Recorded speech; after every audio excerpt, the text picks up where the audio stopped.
What's up, everybody? Good morning. Good morning. Quartercast number 208. 208. What up? Yeah, new setup. Every week it gets better. Big echo. So currently it's just Sam and myself. Nico is not here yet, but he should be here at some point today. Yeah. Hold on. Christian, do you have the stream rolling on the PC? What was that? Do you have the stream rolling on Big the PC? echo. Mm-hmm. And I know. Well, I'm saying, is that because we're getting echo? Echo. Oh, Echo. no. Oh, rolling on the PC? I mean, I do hear myself, actually. That's weird. Sounds like the room mic only, they say. It should be the mixer here. That's the whole mixer. I can maybe mute these guys. Reverb, really? They call it reverb? That's probably all the cameras. That Sweet. might be better. What was There it? we go. What All was right, it? we are now Yep, talking normally. I have the cameras pumping audio in there, too. Oh, yeah, weird. You don't want Oh, that. so you guys are getting the audio 'Cause I from the created- actual I did it, cameras. 'cause I So created a Right. new scene to Sweet. make them vertical. you're getting like Pretty the little tinny mics and the nice mics at the same Yeah. time. Yeah. Well, Wren, up, what's guys? going on this morning with you? Dude, I'll tell you right now. So we're doing a satisfying render challenge this week. Yes. And I am just barely getting started on mine. I mean, how are you? How's yours going? I mean, I came up with an idea over the weekend, and I've started working on it. It's hard to balance working on the satisfying render while also like trying to do everything else in the studio that we do. But I think it's manageable. I've intentionally chosen something that I think I can do, but I've already made like 3 different tests of trying to figure out the best way to approach it. Basically, I guess I'll spoil it a little bit. That's fine. Magnets, neodymium magnets. Neodymium like the little ball ones. Not the balls, but like the little cylinders. Oh, Like the tiny little like the little embedded capsule magnets. Yeah, little things. capsules. Yeah. Basically, I realized they make really satisfying sounds when they click together, like, or if you get the bigger ones, they go. Yep. You know, that's. I'm not gonna do my own vocal sound design for it, but Yeah. yeah, I thought, okay, here's something I can do. But then I tried, like, all right, I'm going to animate these 2 things getting together. And I actually have, like, a pretty sweet little test animation I made. I'll just pull that up real quick because why I'm not. Check this out. Oh, this is secrets only. Oh, damn. Oh, damn. You can't really see it. I know you can't really see it, but, like, basically, it's... I've animated these 2 magnets coming together, and I realized just by using curves, you can simulate that sort of That magnetic pull. pull. It's the same thing as light and gravity. It's the 1 over the square. What's that called? Where like the fall off, it falls off by the square of the distance. I can't think of it. Anyway, it's similar. Yes, inverse square law. Inverse Inverse yes. square law. Yes. We got people saying it everyone- all in the. Oh, Daniel's Thanks, watching Daniel. right now. Wow. Daniel so proud. should still be working, like his shirt says. So No, proud that's of what it everyone in the says. chat right now. Yeah, inverse square law. So by just like animating like a very sharp curve, you basically are doing the inverse square law. So it's like they accelerate, and then at the last moment is the most acceleration. So, but I've been running into issues trying to like, all right, now I have these 2 things together, and I'm trying to animate both of them at the same time. And then I have one where I'm trying to do it with dynamics. So like I throw it in and it bounces along, but then I have to animate it in. So I'm doing that with like a transform constraint. Yeah. And so then I can animate that from 0 to 100% after the animation is done. But then I have to like bake out the animation. It was doing all kinds of weird stuff. So mostly I've just been troubleshooting how to get this to work, and I haven't even actually started making the final shot yet. Oh, yeah, me neither. No. But I have been rendering out my tests because they're really easy to render out at like 4K high sample rate using the render network. This is not sponsored. I'm just that in love with it. Oh, that's sweet. Because it's like, all right, what I used to do is I would just render out like the viewport render, super quick and easy, but it looks like crap. But now for the same amount of time, I can get like a high quality Octane render. So it's just like, oh, man. anyway. That's sweet. So Heck yeah. I'm gonna be doing some mocap today with Daniel. I brought in my mocap suit. Sweet. Because we are somehow missing ours. Yep. And yeah, so that's kind of what I'm up to, is trying to balance doing mocap for a really cool stop motion 3D printed video, Stop motion, which I think is going to be pretty dope. Yeah. But also trying to get this satisfying render done by the end of the week. yeah. I know it's gonna be crazy. I spent all day yesterday just going around the city because I'm doing like my hopscotch render where it's like. Oh yeah, that's right. It's like kind of first person jumping on. It's like jumping on different squares or bricks, Okay. and having them either break or fall away, and eventually, you're just like hopping on little pillars and stuff. Totally not ambitious at all. Yeah, well, I mean, like so I do daily jogs, and I like increase them to like 4.5 miles. And Oh, so, hell yeah, nice. And so, but then the thing is that yesterday, in trying to find a space, I was like, I'm running around town, like I'll just look around, Dude, and see if I can exploratory find. running? Yeah, Hell and so yeah, I I brought love the it. GoPro, and I like jogging around. I'm like, I can't find anything. I'm like jogging around in South Pasadena. I'm Okay. like jogging Like near up my Mission house. Street? Yeah, I'm like, oh my god, I can't find anything. I've Oh, jogged no. 7 miles now. I am really tired and I haven't done anything. And so I had brought my bike into the studio and had to bike into downtown. I biked all over downtown. Eventually found a spot. What's up, Nico? What's up? And Welcome to the podcast, Nico. Are we podcasting or are we just pre-showing? No, it's we're the in podcast. it, dude. Oh. We're in it. All right. But it's so funny because I checked it out at the end of the day.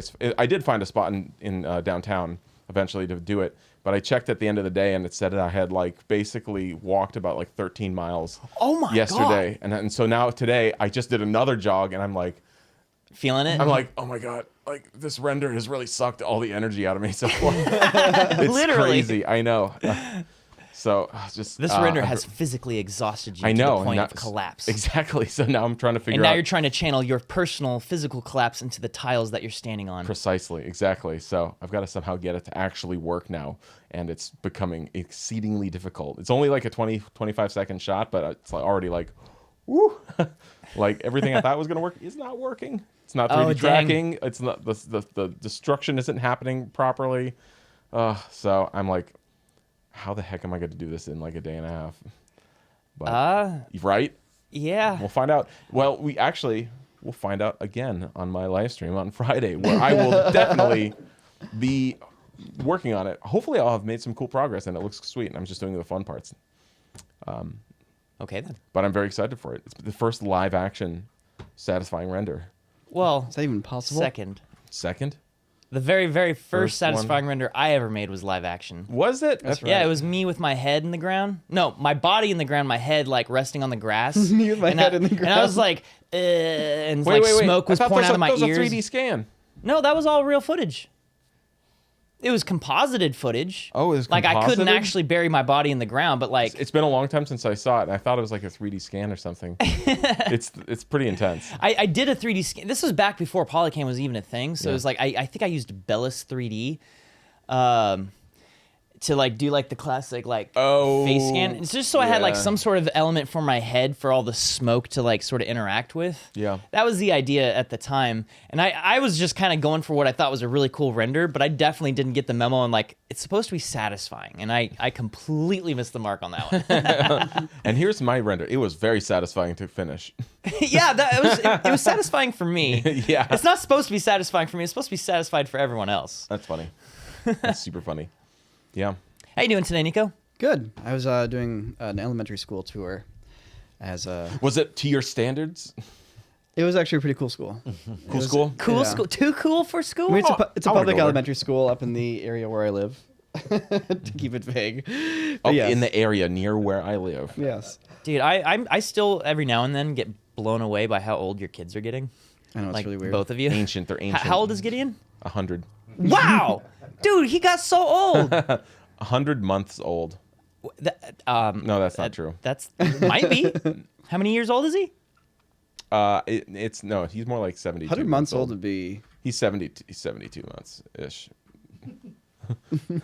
Oh, isn't 72 months like 6 years? Yeah, it's like I know. Yeah, it is. I don't know. I'm sorry. You guys I would listen easily, to us if I do had math on a our heads on the calculator, I could podcast? figure this out in like 20 seconds. But we're doing this live, Jack. guys.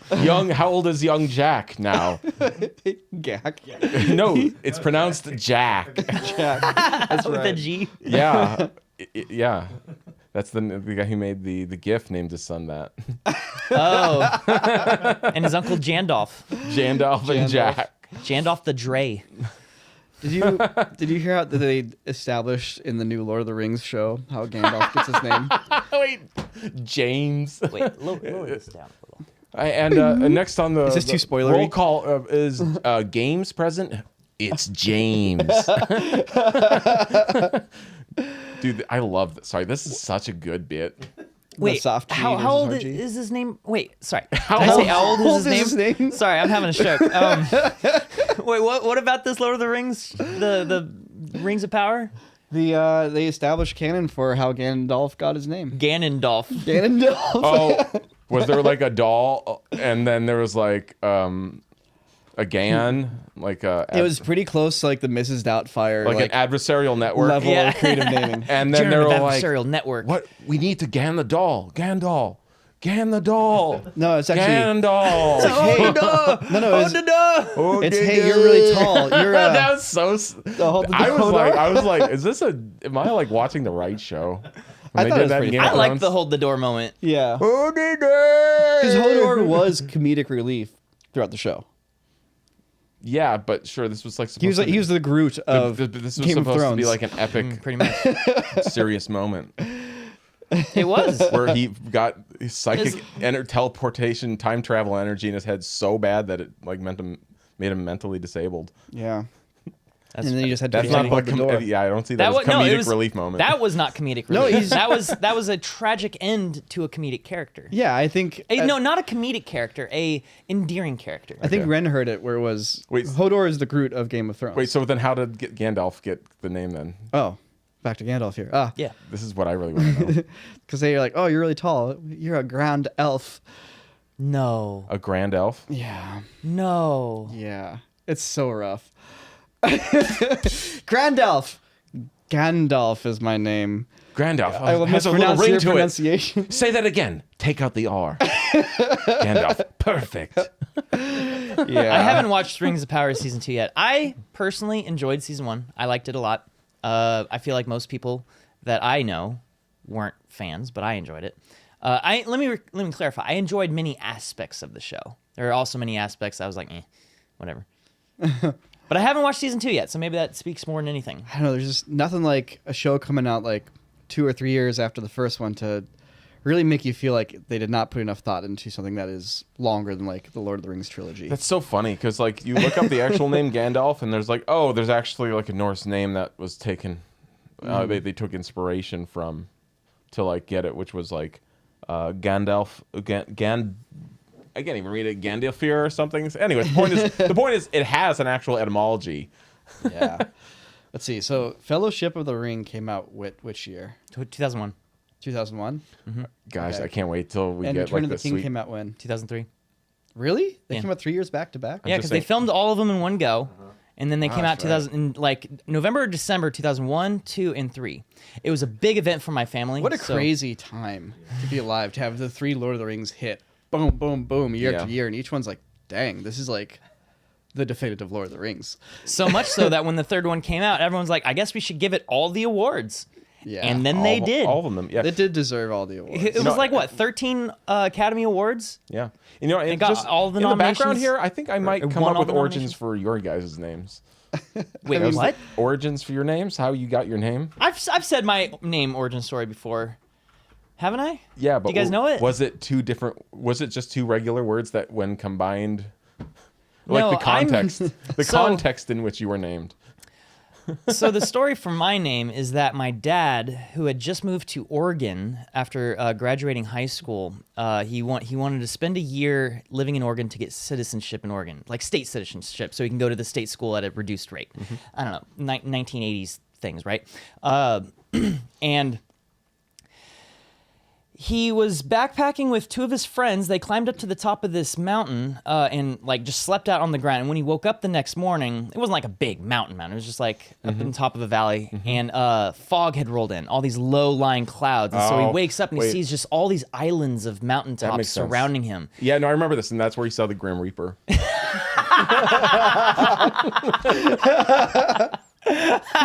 Yeah. And he was like, "Whoa, what valley are we overlooking?" And apparently it was called Wren Valley, overlooking the town of Wren. Apparently, everyone thinks I'm named after the bird. The valley was named after the bird, but I was not. Anyway, funny. that's the name. That's the origin of that. Okay. So, I mean, I think it's kind of cool, but it's not like Gren. Wren. It's not like a Gandalf situation where he's like, Grendolf. Ren, do you Dren? want to come home? He's like, Ren, do I want Ren? Yeah, Ren is the name. Yes, I that's what misheard we you. mean. That's the name I'll go with. Okay, so let's talk about the podcast. Let's talk about these upgrades that we're seeing, huh? Yeah, dude. You may have noticed we've got like 3 different windows from 3 cameras, so we're no longer the Brady Bunch. We're the Yes. the triple tweeps. The triplets. The triplets, yeah.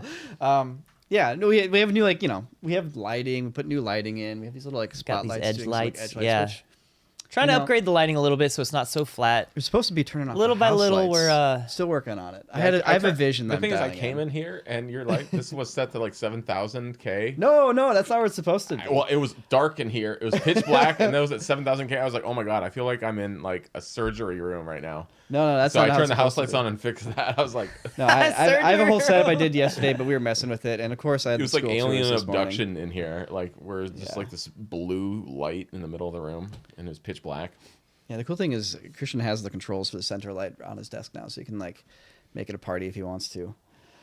Is it full RGB? Yeah, it but is I- actually. Okay. Yeah, party though. is. This early? Come on. But the cameras have white Jan's not balances here. and all that kind of stuff. So, yeah. Anyways, we're still dialing it in. But we actually have like professional lighting in here now, and we have a nice new layout, and we have these graphics. And you guys probably noticed, well, maybe not actually. We have this kind of new mini chat window below the video feed here. So, It's no longer over Nico's face. or in the corner, really tiny. It's actually legible and an active part of the experience now, because I don't know, you guys give good comments, and oftentimes we want people to like be able to read the context, and I feel like we lose that when it's just, this is what we were working towards. Like, this is the concept here. Now it's like, we're engaged and we can be talking, and somebody watching this can see everything that's happening now, and they can see people's reactions. And of course, this is the chat is only for the people on corridordigital.com whom we are currently talking to. So Yeah. yeah. Yeah. And this is also still slightly an ongoing process. Very like, much so. We're still figuring it out. As evidenced by us losing internet multiple times today, our studio internet went out mid-live stream. For all of you listening or watching the podcast, hopefully it's not as noticeable or interrupting. For the live stream viewers out there, they will never know how I got my name. Unless they go and watch the podcast Yeah. again. Or it pops up in another video at some point. Man, I cannot wait until I can talk about what I've been going through lately. 2 more weeks, and then I can talk all about it. But I gotta wait. Teaser.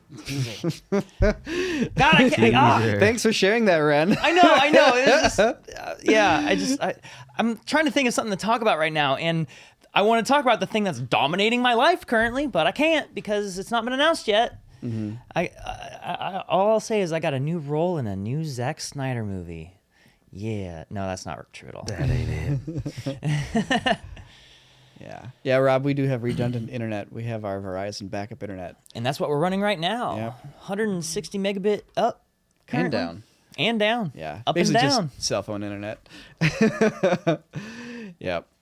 I was talking to somebody on the filmmaking subreddit, and they're saying, YouTube's so saturated, it's impossible to make it on YouTube these days. Okay, I thought that was the case when I started. I remember distinctly wishing, man, I wish I got into YouTube 2 years early. I feel like I'm 2 years late. That was back in 2011. Yeah. It is never too late to get into YouTube. So if you were trying to break into YouTube now, trying to start up a channel, because you have options here. The the Blast Door is just open. It's like Blast Door. if you're trying to get into filmmaking now, you can go the traditional route of trying to get into like unions and shooting like TV shows and movies, which at this point it's like a shrinking industry. Uh-huh. You're basically gonna be shooting streaming shows for Netflix and Hulu and stuff, but it's basically the same thing. I feel like that's a really hard thing to get into, and you can do it if you're like really ready to go for it. But like, I feel like if you want to get into filmmaking at this point, your best option for a career is to go for something like YouTube, where you can kind of create your own audience, your own following. Not saying it's like easy either, but I feel like that's easier than trying to break into the studio system these days. Yeah, the difference between YouTube and the studio system is that one is reliant upon someone else, Yeah. and the other is reliant upon you. But the Well- other one has a lot more capital if you can convince the right people. The other one is still reliant entirely on But you. isn't that still reliant on you if you have to convince the right people at the end of the day? I mean, it is. I mean, people have this Yeah, I was notion about that to say, yeah, I mean, that's a bit of an oversimplification. Of because course, of frankly, course. like when it comes to making money with the camera, there's a lot of ways to do that. Whether you're doing freelance work When it or comes trying to to work making with a money with the studio, or I'm serious, or know, making a it's YouTube a channel, good opener. it's always up to you, no matter what, because Yeah. it's such a competitive industry. Like if anyone could, like, But I was com- talking to him in the sense that compared like, to like swinging a pickaxe, you know there's what this I'm saying? notion that I can't make my thing until someone is able to pay for it. Right. Like I want to direct this thing, but I need investors. I need to convince the right people to invest in my vision here, and that only then can I actually make the thing and get into the system. Whereas on YouTube, yes, there's you don't really get that sort of influx of money to produce your thing, but if you are able to figure it out, you can just do the thing. Yeah, I mean, the hard part is, you have to be your own investor. So if you need to be able to be making enough money doing whatever job you're doing to support the non-making money side, which is YouTube. And that's Yeah. the difficult thing, is that transition moment of getting enough saved up where you can afford now to do, work yourself and like actually get your channel going and, lose the money to hopefully potentially do something with it. Unlike, a freelance gig, for example, even still that is like, no, that's money right there. It's not like you're sacrificing something, usually, but, If you guys are trying to start a YouTube channel in 2025, how would you do it? Shorts. God, that's like the mines. That's like third world slave labor. That's what it feels like. When I mean- see the revenue on those shorts, I'm just like, good God. See, that's the problem. If I'm starting a YouTube channel in 2025, I would first off not quit my day job. I would make sure that whatever I'm doing is on top of. So you're basically committing to a lot of work, and that's not going to be easy unless you're lucky and you can sustain yourself some way without having to spend your day all day working.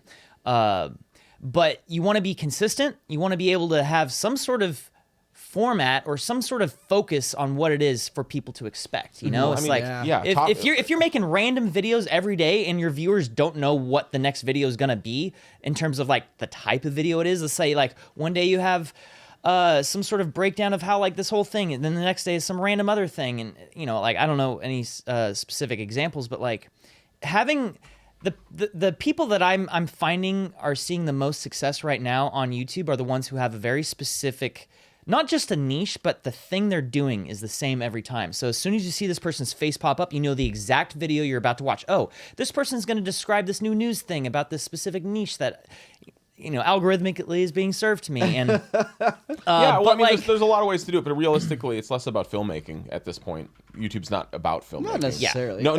I kind of agree. No, it's not. not about, like, filmmaking is a cinema subset. filmmaking. Filmmaking is a subset and a subgenre. I consider of, it all filmmaking, and like cinema is a certain kind of filmmaking. No, what I'm saying is Okay. that I'm saying Okay. there's like YouTube channels that base themselves on topics. There's ones that base themselves on personalities and takes, so to speak, aka like commentary channels. Yeah. And I feel like and there's like certainly some animation channels out there. But like when it comes to those channels, it's like I feel like there's no rules when it comes to that. If you're not doing commentary or like specifically like deep dives on topics or like so like history or like tech stuff or garden topics over, and then if you're not doing that, if you're not doing commentary, which relies on you having like I guess bold opinions and But good takes on stuff. I think that's something that people get wrong. Is it's not just about having opinions or having takes. Like you need to be a unique and interesting perspective. Well, yeah, but that's what I'm saying. That's what I'm saying. Like a commentary On that- channel, whatever does- that thing is that a you're commentary doing. channel takes off because some take or opinion that this one person has on a relevant topic, on ideally a like a very contemporary relevant topic. Like that's when they go viral because of that. That's when their channel starts basically. You know, it's less about like, oh, I'm just a bubbly, fun, personable person. It's like, no, it's like, oh wow, that person's worth listening to. That was a really About that thing I'm interested in. that was a really good take about this thing that is happening in our world or I'm interested in. I'm going to continue to listen to some of these other opinions this person has. You know, it's like that's the only way to do that. And how do you build that up? Do it. You just start.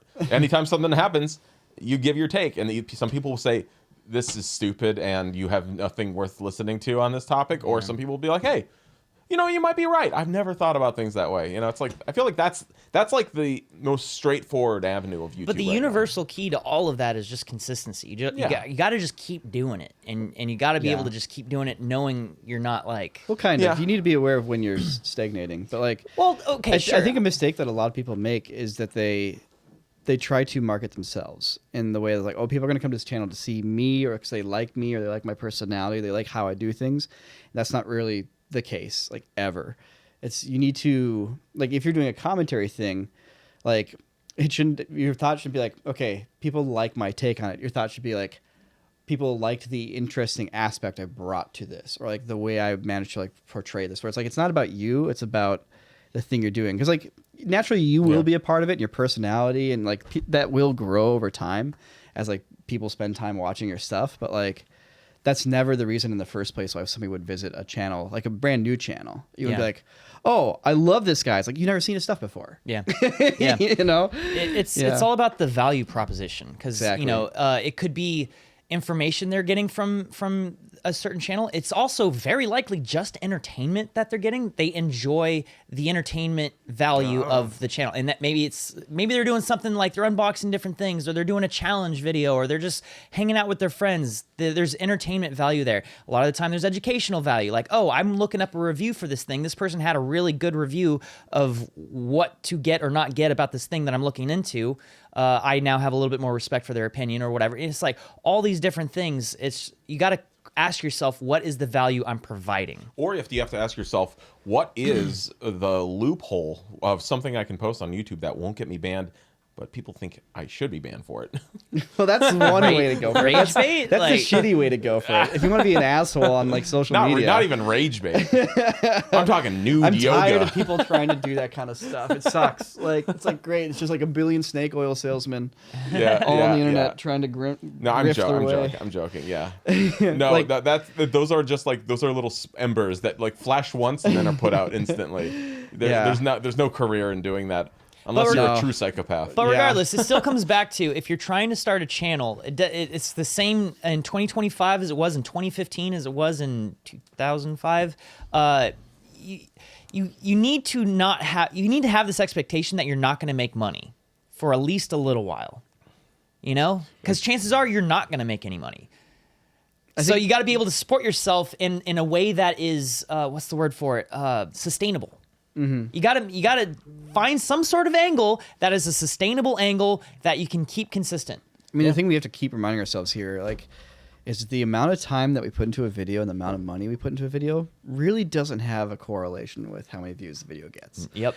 I mean, as evidenced most recently by the fire video. Yes. The Wildfire video. We literally spent about 2 days in total from the moment of like, we should do a video about the wildfire, to this video is now uploaded to the internet. It was less than 48 hours. I feel like, generally speaking, it's inversely like it's just inversely related, where the more effort and money you put into a video, just naturally the worse it does. It is kind of just true. Just at large, I don't think I have personally never experienced a video that happened to be very expensive and also took a lot of time and energy to make, and they have never, ever. It's not true. It's not never. There's several examples of that paying off. Shadow of Mordor has like, what, 50+ million views? Yes. We put a lot of effort and money into that video.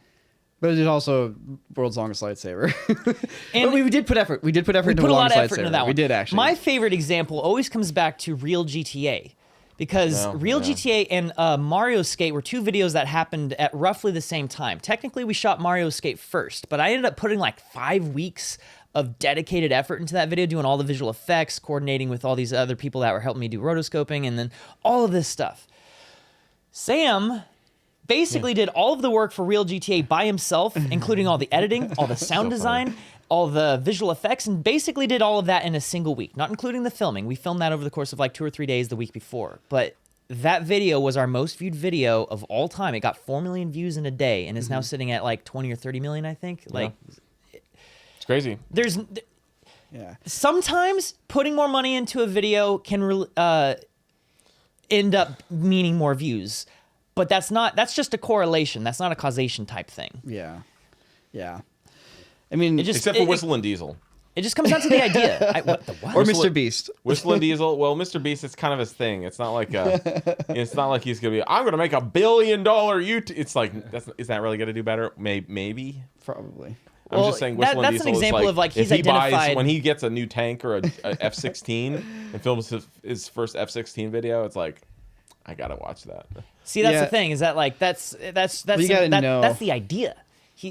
It always comes back to like if the idea is good, it can go viral. That's true. It's not necessarily that it will go viral. It's the execution that will make it go viral. Yeah. But if you don't have a good idea and you throw a lot of money at it, chances are it's not going to do well. That's true. Like some good ideas take money to execute, but it's still a good idea at the end of the day. And some good ideas don't take money to execute. Yep. They're Still Exactly. good So ideas. at the that's end of the day. exactly it. In Yeah. summary, all roads lead to success and failure at the same time. It's a quantum universe. In summary, you can't have any bad ideas. That's what it really boils down to. Every idea has to be good.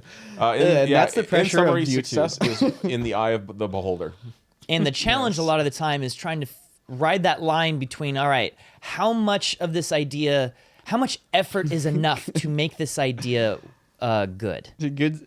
Steve says, good segue into talking about Megalopolis. That's true. Megalopolis like is dancing on the fringes of this conversation, like slowly being like, how much effort is needed and how much money is needed to But that realize also, these ideas. it achieved something very, very rare. It became so bad, it dipped, it had like rebound velocity. No, It no, went yeah, that's back what I'm into saying. the territory. It Yeah. was like, it's so bizarre Like that it had now intention. it has value. Everything had intention and direction. I know. And passion. Well, and I've I actually really enjoyed it. I've never You seen enjoyed the anything 21 and a like half the- minute clip well, Yes, show I that we did. both watched. I've never Because seen that's all I've anything seen of it. since The Room. It's like it reminded me of that. Like It is the that. That's what I'm saying. Well, it's peak comedy. It's like I want to see Leonardo da Vinci like show up to do a class where he paints the best painting and he rips ass. And drops and spills all the paint. I want to see that. Yeah. I want to see a master. It's like I want to see the best of the best like try and legitimately create something good and then have it be really silly and bad. Like that is so funny. It's a very rare thing, and it is a gift. It's like- it's the most human thing Yeah. you can experience, which is everyone makes mistakes. I've thought about Megalopolis more than I thought about a lot of decent movies I've seen this year. And there's good movies I've also seen this year that are better and that I've thought about more than Megalopolis. But like, it made a mark, And as I always said, it's really cool that Francis Ford Coppola spent $114 million to give us some $140 million to give us some content for VFX Artists React. Yeah, it's so funny. It's funny. No, Steve says if a movie is so bad it's good, it's a bad movie. You know what? Like, There's no such thing as bad movies. there's no such thing. Yeah, that's the thing. Is the Just room movies that no one a likes. bad movie? Is The Room a bad Actually, movie? no, it's not a bad movie. Because I saw it in the theaters. Mm-hmm. The theatrical experience of The Room it's an unconventional was movie. one of the best. I have never laughed more at a film than in that screening. No comedy movie. Dumb and Dumber came very close when I was a young child. Ace Ventura. I laughed quite hard at those. The Mask. But the thing is The Room is the greatest comedy of all time. So is it a bad movie? No, it's a great movie. Yeah. It's just when measured with traditional metrics. Yeah. It's like, oh, it's Yeah. got all of these weird things that should make it bad. That's what that we call that when the readings are off the charts. Yeah. You know what I'm saying? Oh, the comedic readings are off the charts. Yeah. Does a director have to have intended the movie to be what it is for it to be like let's say Tommy Wiseau wanted The Room to be a drama 100%. He did not want it to be a comedy, It's like and it turned out how it did. Does that mean how does that play into it when like the director completely misses the mark but the movie ends up still being pretty fun?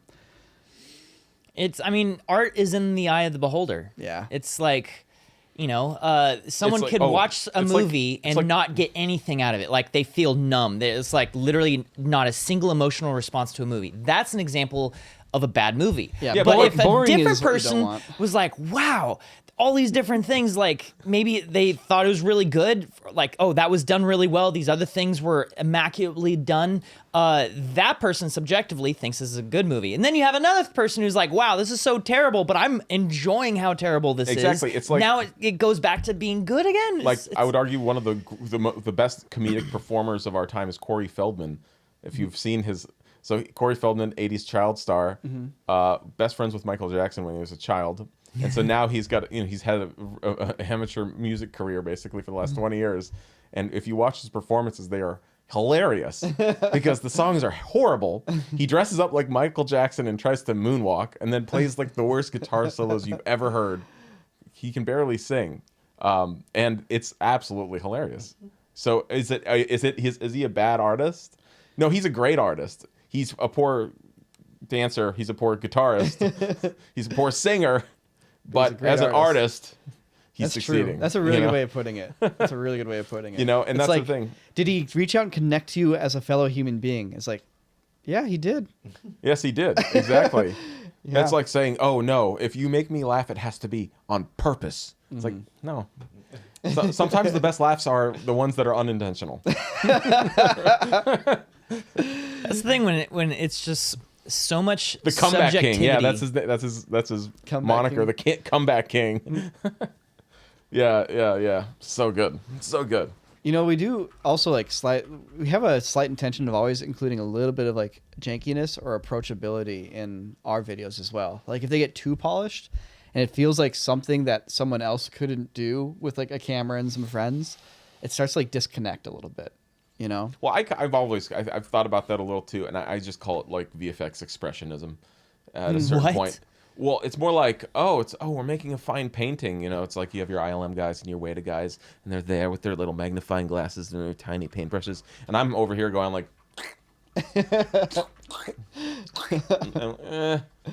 close enough. It's like that is my technique, and it's just something I've grown into from the ecosystem of YouTube. Mm-hmm. But like the more I thought about it, it's like if something's not perfect, it's like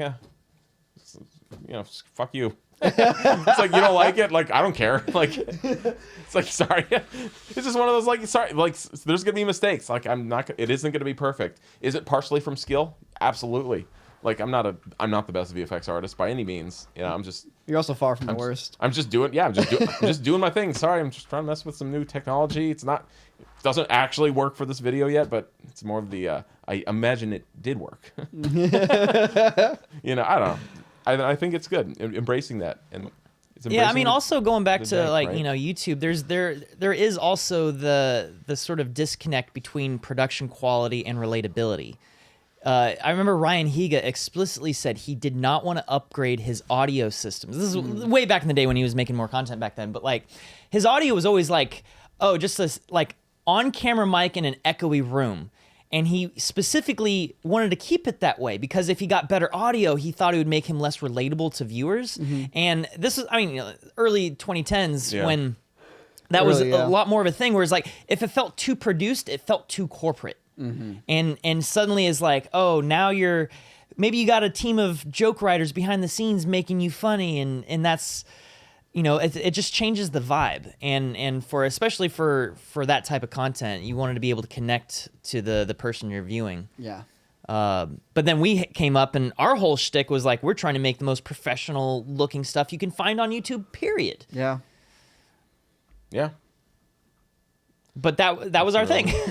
And to be fair, we were nowhere near the level of like TV shows and movies, so it still had a scrappiness to it. Yeah. I mean, yeah, to a degree.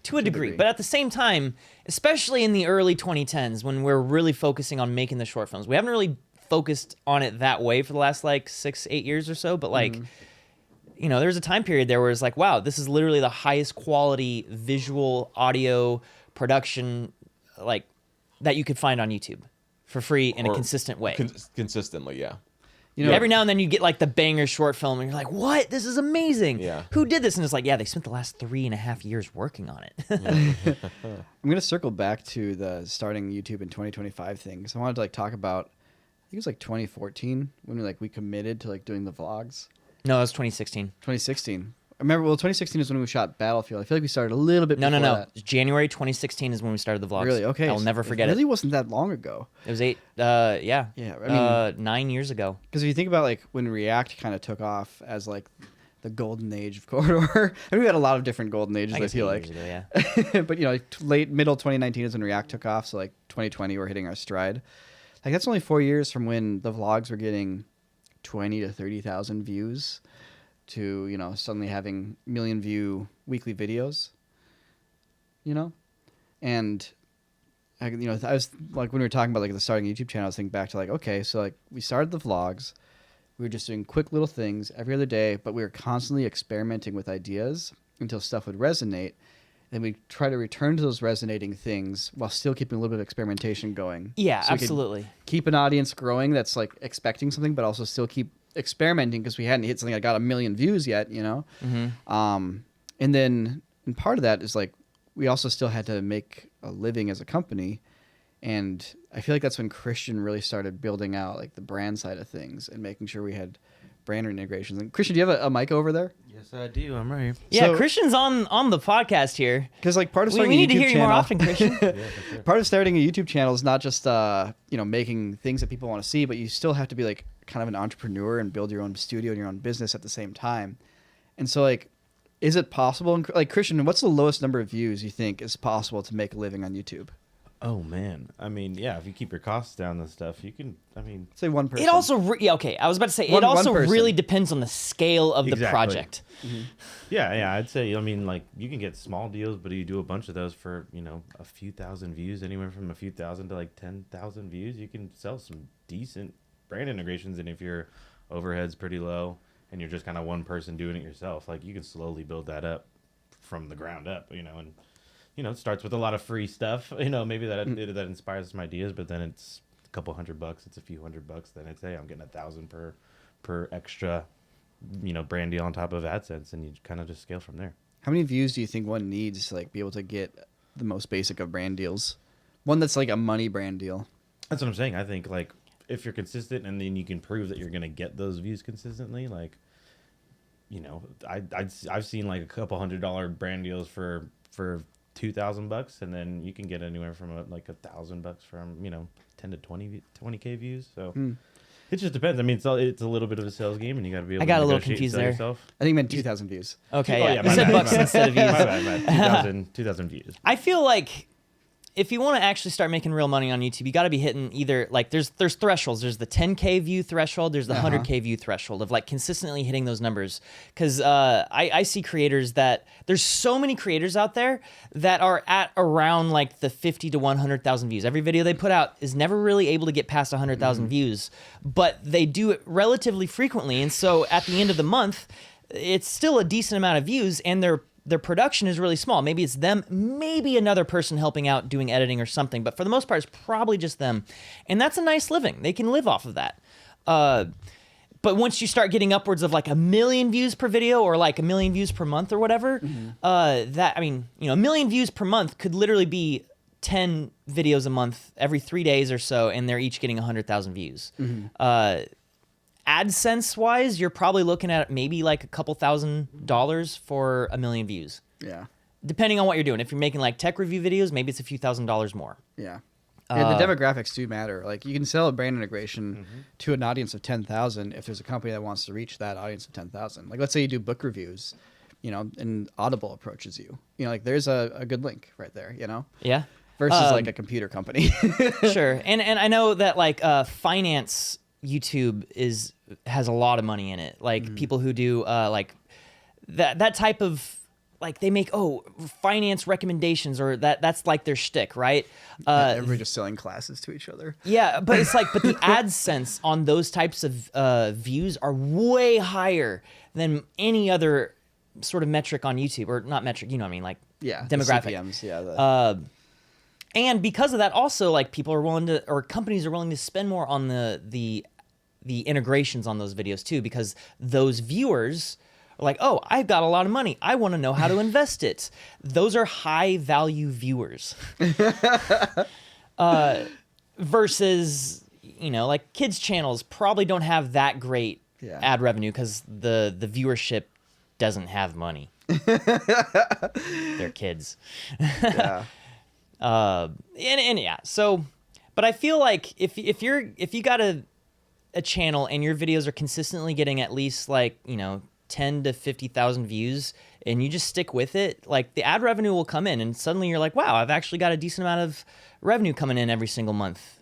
And that's just only going to grow if you're able to continue doing it and ideally adapt. Like I've always thought one of Corridor's greatest strengths was our ability to adapt over time. Yeah, I agree. I mean, we've constantly, because like, people be like, well, you guys have had a big channel for so long. It's like, we are inventing new shows every 3 weeks, like constantly. Well, maybe trying not to, every 3 weeks. I mean, not that we don't like shoot them every 3 weeks, but we're constantly talking about new ideas because everything we make slowly starts getting staler, and you have to come up with new ways to revitalize it. Whether it's new ideas or taking a concept people are familiar with, but refreshing it somehow, which is still a new show. You're just, you're using something that people can communicate with because they know what to expect, at least to come in and like, watch the show. But like, yeah, it's, we've had new ideas that pop, and it's like, okay, there's an avenue potentially right there versus something else. Now it's easier, of course, to get like eyeballs on it to begin with, but like when we release things that people don't like, they still only get like 200,000, 300,000 views, at most. Like we've had a couple stinkers. So yeah, they get shut down quick if the audience doesn't like it. Yeah, and Patreon is also a whole thing where you can support yourself with like the super fans. But that's also, I don't know, Patreon's kind of like one of those things where now you're beholden to actual like value to specific people. It's kind of like having 100 clients. Kinda, yeah. Yeah. Seems kind of like a similar situation we've put ourselves in. Honestly, having an audience is like just having thousands of clients, but you get the freedom to just be yourself. A little bit. It's just you need to make stuff. You just got to make sure that internet Keep that internet connection alive. is working. Yeah. I mean, I think Patreon is great. I think as a service, it is a huge help to get just that little bit of extra revenue to help support what you're doing. Maybe it's just enough to actually get you to quit your job so that you could focus on this stuff full time. Yeah. And whatever it is you're doing, hopefully it's something that you can like make a special thing for Patreon for. Because whether it's, Patreon or something like, our website, at the end of the day, you need to provide something special for that level of like dedication from the other person and for the monetary support, which can be hard to do sometimes with like different formats and mediums. yeah, going back to starting a YouTube channel, I think we didn't touch on like the one thing that is an absolute requirement. A British accent. Absolutely. Sony A6000 Dyed hair. with the Rode Video Mic Pro. A gamer chair. Gamer chair, those random LED triangles, A soft lit background kind of office with some hue lighting. a shelf with all your favorite stuffed animals, Pop culture knickknacks. pop culture knickknacks. Yes. All of these things are essential. If you don't have any of this, The answer, Specifically your bed. Your bed whether you sleep in it or not, whether it's real, it has to be in the background. try to stand out in a familiar way. I was gonna say passion. Oh, right. Oh, Lame. Obsession. yeah. Obviously that's great too. but- Whatever. No, like it has to be something that you have to be so passionate about that you would do it for free. That you would like. Yes. This is your all-consuming thing. This is everything to you. You want to talk about it. You want to live, eat, and breathe this. That is literally a requirement if you want to make a YouTube channel. Yes. Because if it gets to a point where you're kind of just like, and you don't really care about it anymore, you're gonna find not only yourself but your viewers also just kind of like becoming eh. Do you have to be an interesting person to make interesting art? That is a spicy one. Well, there's a lot of artists out there who are very interesting, and that's kind of tainted their art.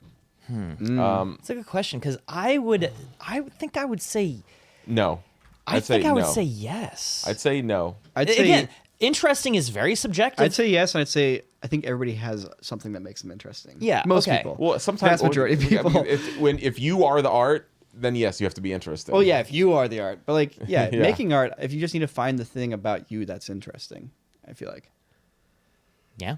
because everybody's got something funky that happened to them. No, I mean, but that's the thing. I mean, it depends. It really depends. Yeah, you could be the most boring person in the world, and yeah, just you make cool stuff though. I mean, maybe the most boring person in the world just makes like cool meditation tapes. Yeah, And just talk and just fall asleep immediately. yeah. But is that interesting, or is that the opposite of interesting? Ooh, that's a good point. It is so opposite of interesting, it becomes interesting again. Yeah. Coming back to that.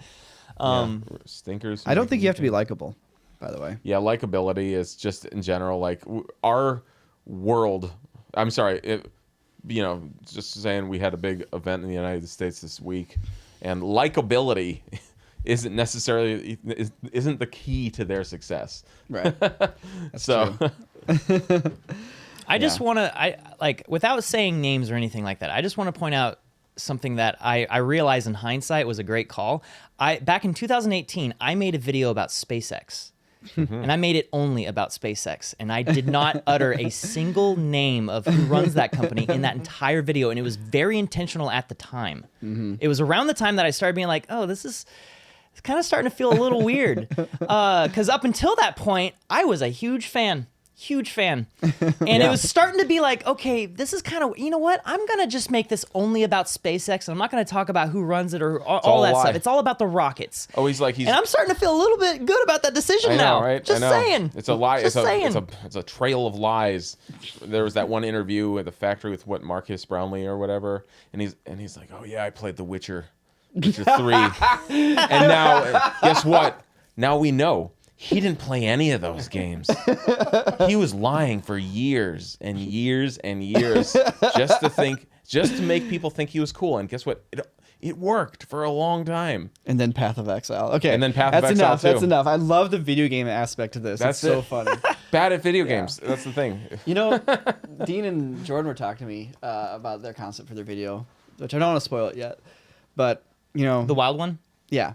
And they're like, we were talking about different angles on it and like what to talk about. And they're like, you know what? Like the moment you start talking about people and things people say is the moment you start like shutting down some people that are watching the video. If it's an educational video and you want everybody to learn something, just like sidestepping all this stuff and just focusing on the subject and just talking about the subject. And that's all it is. Yeah. Like suddenly everybody can connect with it and everybody can listen to it and like you can actually teach things. And I thought that was wise. Interesting. Yeah. Yeah. It's like if you're making a video about SpaceX, you make it about the rockets. Yeah. And just leave it at that. Yeah. And that's exactly what I did. Yeah. I can't wait to see their fire simulations of how things burn. It's just like, I mean, I guess we have actual footage of that, but Hey, I we're wanna not spoiling the concept. it's all right. No, we can. You know what? Screw it. We're spoiling the concept. Dean and Jordan Allen are very good at making videos. They're making one about wildfires. People have asked for it. They're doing it.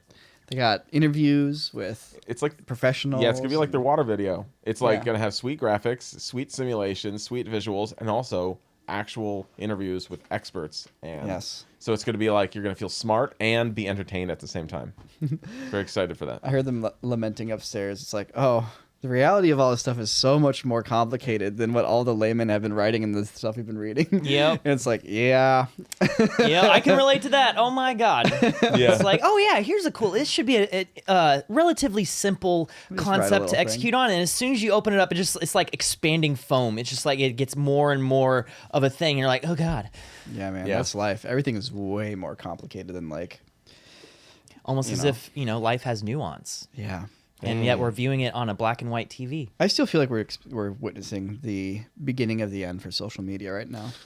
I think it's all this one- crumbling. No, we're not going to dive into this podcast. I'm just saying. Let's not talk about that. I think maybe it's wishful thinking, but I don't think so. I think it's starting. Okay, all right. think it's starting. Let's You think it's starting now why as don't we opposed to circle back last on year, it? the year before that? let's make every other podcast about that topic.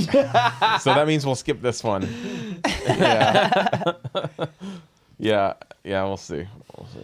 Dude, I just saw that we've the Wildfire excuse me, I just saw that the Wildfire video is raised almost $20,000. Yeah, it's at 19,000 something right now. That's pretty crazy. There you That's go. really cool. It's really cool that everybody's been so generous and so helpful, and it's generated $4,000 in ad revenue. We're gonna let it cook for a little bit longer before we, I guess take So, a final number or whatever. Talking about YouTube, that was a video that was 26 minutes long with 1.2 million views, and it has $4,000 in ad revenue.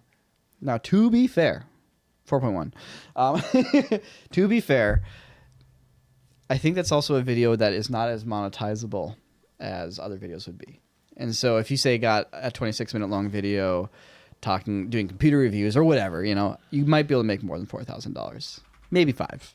Maybe. There's also this whole thing about like the more ad revenue you get on a YouTube video is only possible if you put more ads on the YouTube video. Well, though Right, it's yeah. probably I mean, I think it would make way more money if it wasn't about the fires because the video got flagged when we released it. Oh, it's It a was red because flag?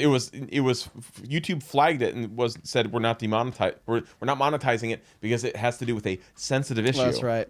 And so just naturally there, like, yes, we were able to like get that fixed, with the whole YouTube Illuminati thing. But but even still, like, I can definitely see how that's still going to majorly affect how it still can be monetized. Yeah. Well, I mean, we got it fixed because we made it a fundraiser video. Like, if you guys see somebody doing a fundraiser on YouTube and it's not like a fundraiser video that shows you at the bottom, like If we're it doing doesn't that- say fundraiser next to the thumbnail, outside of the thumbnail. Yeah. That means the money On is going to YouTube. go to their pockets, to whatever their account is, or whatever GoFundMe or whatever they're pushing. And if that's something you trust, cool, go for it. But just be aware that if somebody says, like, you're going to give me all the money and I'm going to donate it, and it's not an actual official YouTube fundraiser, they're lying. pocket the money. They're not necessarily lying. They but they could be. lie. That's the distinction. Yeah, they can definitely. could lie. Now, when you see a YouTube fundraiser, that money doesn't go to us at all. It actually goes And to actually- YouTube, and they pay it out to the charity directly. And YouTube Yeah. covers all the donation Yeah, and fees Oh, yeah. and I mean, stuff. yes. and might- YouTube covers all the donation fees. Which is Yeah, that's the amazing. other thing too. If it's not labeled as a Donation fundraiser, fees. like I know. it affects the split too, right? Because normally Google takes Oh, yeah, half, I think, half the money. YouTube So- gives all the So if ad someone's revenue. that's the thing. If someone's Not sure, though. actually trying to do a fundraiser, it's going to say fundraiser because when it has that label, YouTube takes a diminished amount of the ad revenue. So if you actually want to raise money, that's what you do. If you don't add that, the money's never getting know. chopped in half before it goes into the creator's pocket, and then you're going to hope that they actually donate some of that. Yeah. Anyways, yeah, but I'm glad we could make that video, and I'm glad that people donated and helped out, which is like really amazing. So yeah, good stuff. We'll do like a final like tally up of everything in like another week or two here. Like the trick is to wait just long enough that everyone else in the world kind of forgets about it, but all the people affected by it still have to struggle with it, and then that's when we'll take our ad revenue cut and we'll do all the stuff and pay it out. Oh, dude. I wanted to tell you, I don't think we've had a chance to talk about this. Over the weekend, I went up to the top of Eaton Canyon. Oh, yeah? Where the Altadena fire started. God, I yeah. literally, Jan and I, we one-wheeled up to Henninger Flats. And on Isn't it the just, way like, up all there, like just dirt now. it's, yeah, it's all dirt. And the trail itself, it's a big fire road, 10 plus feet wide. And yet it was almost unpassable. Really? There were probably a dozen sections where we had to walk through it because there's just too many rocks. All the rocks falling down the mountains, they just settle on the trail. So many like small mini landslides where it's like this little rock wall Dang. kind of just collapsed into this little like gravelly pile. But all the rocks are like fist size and up. Now I gotta hope there's no mudslides if there's a big rainstorm. Yeah. That's the gonna one. happen That's this one thing by weekend. clearing all the brush. Where it's We like get you clear all the brush off the mountain, you got mudslides. That's going to happen this weekend. But I went to the exact spot the Eaton fire started, underneath Oh, wow. The power those big lines? power lines. Yeah. And it's crazy because you're standing up there and you look to the west and you're just looking at all of this neighborhood that's just charred. And then you look to the east and like a few hundred feet over there, giant mansions completely untouched. Everything's green. The fire started here and the winds were going basically southwest down off the mountains. And so the fire started there and didn't really go to the east at all. It was kind of wild to see, Wow. like the fire. But yeah, so then we get all the way up to the top of Henninger Flats, and I love this place up there. And there's like, they have this really big, it used to be like a museum. They had all these like stuffed foxes and dioramas and stuff like that. Dioramas? Dioramas. Diorama down in Alabama. And there's like a fireman's house or some sort of outlook house, like a full-on house. Right, and, I remember seeing that. Yep. And all that stuff burned down. Dang. But then there's these random 2 huts in the middle of that forest up there, also completely untouched. It's kind Random of huts. and all. So Henninger Flats is this weird oasis of oak trees up halfway up the mountain. Yeah. And you can see it from anywhere in Pasadena. You look up at the mountain, there's like just this little row of like trees up there, and you're like, that's not what the rest of the mountain looks like. So I don't know how it all happened, but oak trees, I guess, are very resilient to fire. And all those trees were still there. And then every now and then, Jan and I found all these weird snake holes in the ground. Like dirt had like literally giant holes in the ground, and we realized it was the husk of a tree that had completely burned away to the point of ash. Like, Wow. and we're like, maybe the tree got like uprooted and pulled out. It's like, no, it was like we're talking pristine holes going in all these different So directions. it's like a Pompeii for tree roots. Kinda. Wow. It was really bizarre. And then we get to the edge where these 2 benches overlooking what used to be just more trees because you didn't really get a good view of the forest. Now they have a great view. There's no trees there anymore down below where those benches are, but the benches themselves untouched, not even a scorch mark, but all of the brush around them completely gone. It was really bizarre. Really bizarre. Yeah, we got to find the secrets of these benches and random huts then. We should study that. Yeah, Jan and I, you know, we like to make D&D references to life, and it's like those huts probably just rolled a nat 20. In that 20s. Yep. Yep. And maybe they have like some sort of buff where they only had to roll an 18, but they rolled a 20. That's funny. And they lucked out. Same thing at one of the other benches along the trail that goes up. They're metal benches, completely untouched, is fine. But all the trees are gone. All the brush around it is gone. But there's this one tree that should have absolutely burned, but it's right on the edge, the precipice of the cliff. And we hypothesized that maybe it was because of all the wind blowing down the trail and then off that trail, off that cliff where that tree was. It just never had a chance to burn because it was constantly getting hit by like hurricane force winds. Yeah. Whereas everything else was it would get caught. It's crazy. Yeah, it makes I'm sense. curious. I thought that whole place, at points they were closing off access to those areas, but like, was it hard getting into Eaton Canyon? Is it open? I don't know if it's technically open. I know over on the west side, over closer to JPL, all those trails like El Prieto and stuff like Yeah. that, that's all still technically closed. But Jan and I, we went in, like, low key, I love trespassing. But also it's just like, all right, I want to go check it out. But we were anticipating there being people to like stop us, and I was going to have this excuse, I have a time capsule up at Henninger Flats. I want to go check it. The other thing is we're on one wheels. They're not going to stop us. We're just going to go. Where did you drive to? We just drove up to Altadena. We parked within. Not to the disaster area, though, right? Yeah. Like, oh, yeah? Yeah. Oh, wow. Like a couple blocks. Like we literally parked across the street from a house that had burned down. Wow. And we parked a block away from the Eaton Canyon like visitor center trailhead area, and we just rode our one wheels in there, doors completely open, all of this stuff, and there were people like working, and we're not interrupting their work or anything like that, and we just went on the trail and then realized there are hikers on the trail. Oh, wow. And it's like they were probably also in the same boat. I was like, well, no one's stopping us. I guess I'll just go out. Yeah, no, I don't. There's nothing wrong with that. I mean, like, yeah. And so I was anticipating there being more resistance, and then was a little surprised when there was like literally zero resistance. We just kind of went up. Yeah, of course. Yeah, Yeah. I mean, the fire's basically over, so.